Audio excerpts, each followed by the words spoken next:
Buenas tardes, doctores y compañeros presentes. A continuación les presentaremos el caso ético clínico de nuestro paciente don Andrés. Quienes presentan son Carolina Goich, Jesús García, Kevin Davis y quien les habla, Carol Díaz. Nuestro tutor, doctor Rodríguez. Bueno, les vamos a dar una introducción de la historia clínica de nuestro paciente. Vamos a hablar también de lo que le aqueja a él, lo vamos a introducir un poco en la parte clínica, y luego de eso vamos a tener los fundamentos para hablar un poco más de la parte ética, de los modelos éticos y de algunas visitas al hospital.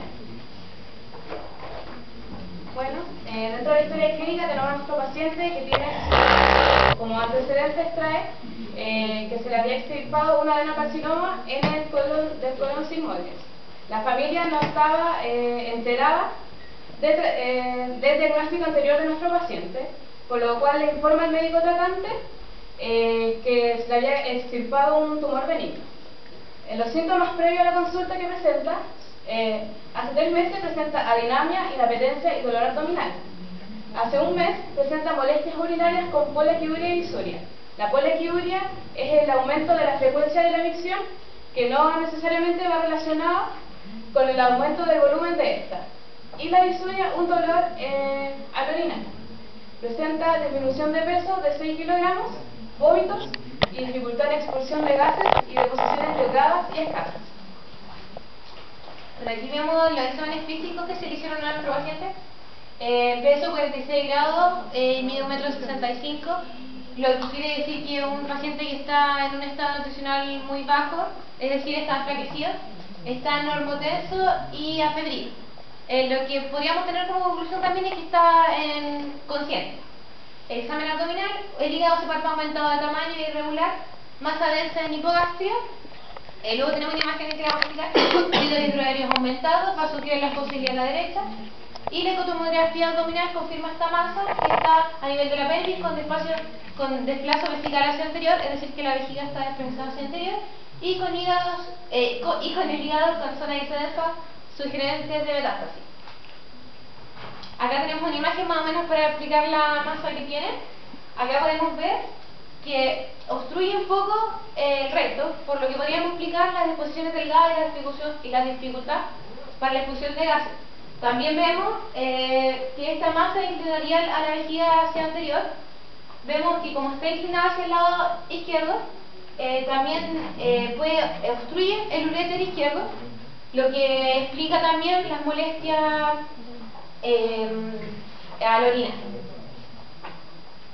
Bueno, nuestro diagnóstico, tenemos un cáncer recidivante. Recidivante significa que vuelve a aparecer dentro de un plazo de 5 años. En nuestro caso aparece luego de 2 años. Posee metástasis abdominales y hepáticas y suboclusión intestinal.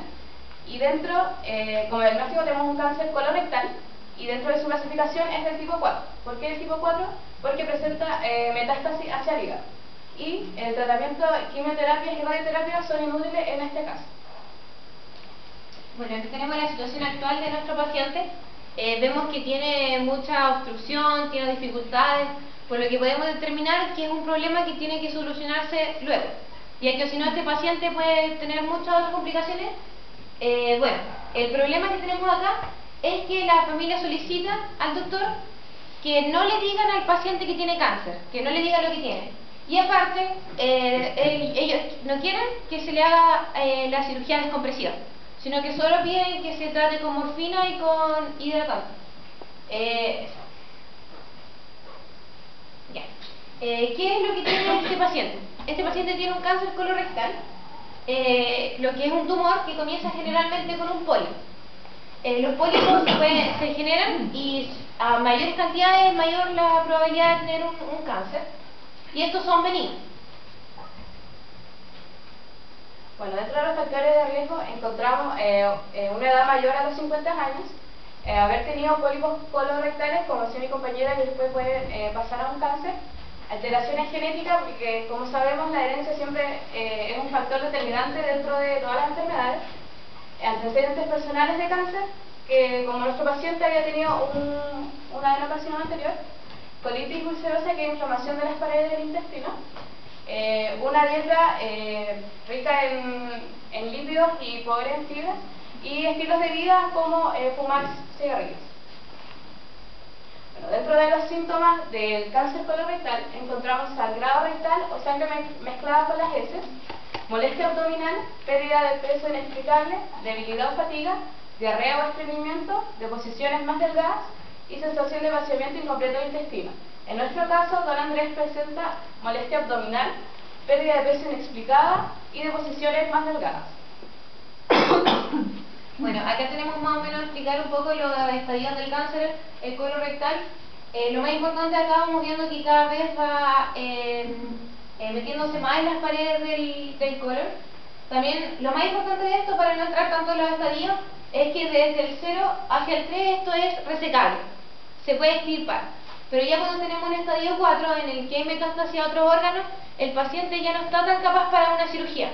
Y aquí solamente podríamos tener cuidados paliativos, que serían, por ejemplo, una cirugía descompresiva o un tratamiento descompresivo.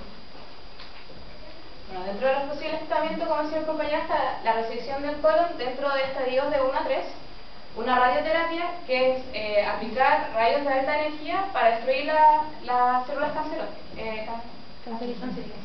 Esto se puede hacer antes de la cirugía o después.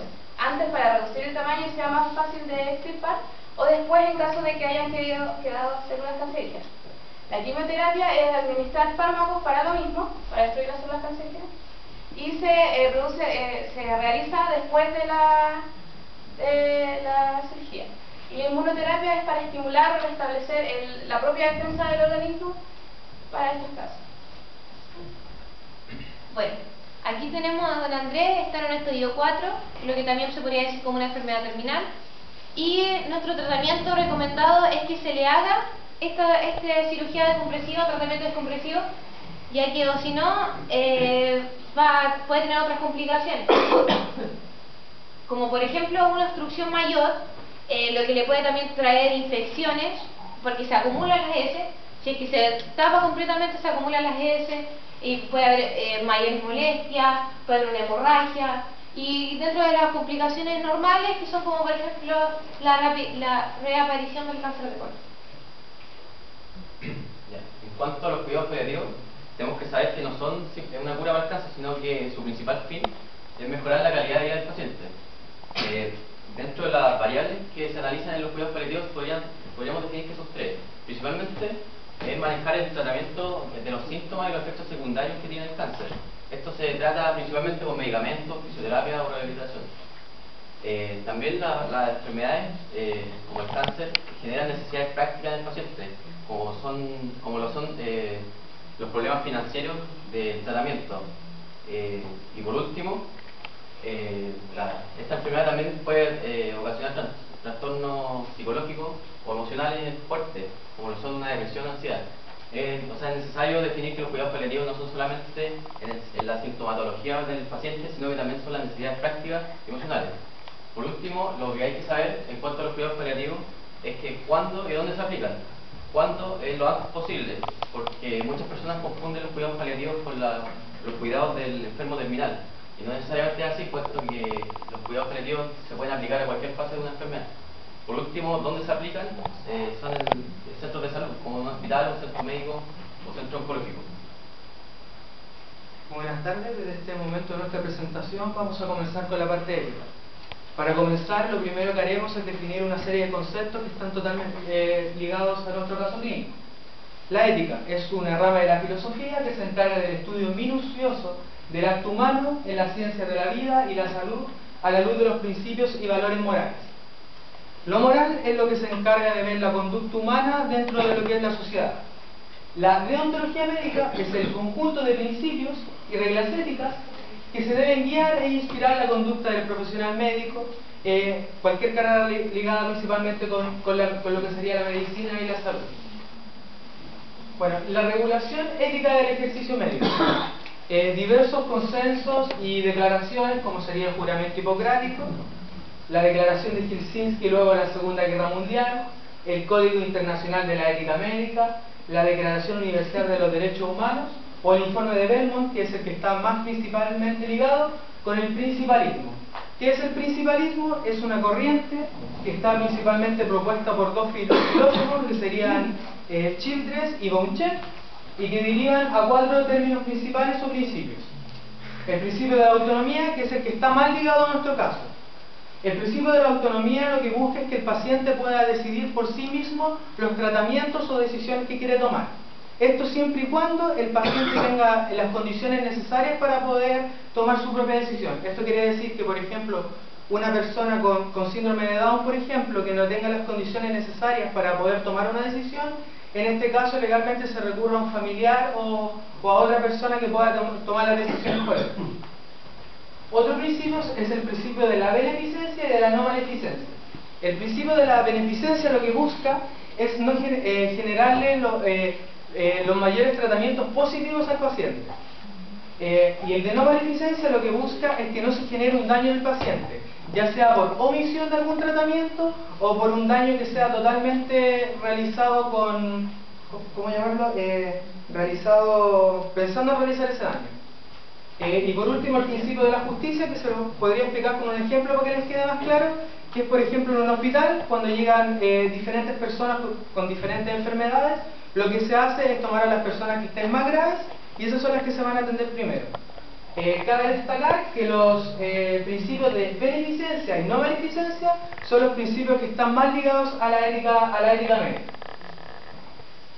Bueno, el modelo utilizado en Chile en nuestro caso. El modelo utilizado en nuestro caso es principalmente un modelo participativo. ¿Qué quiere decir esto? Que el médico entrega las herramientas necesarias al paciente para que éste pueda tomar las decisiones. Como dice acá, al relacionarse con el paciente se pone énfasis en la educación de éste en relación a su enfermedad y ayuda al paciente a ayudarse a sí mismo.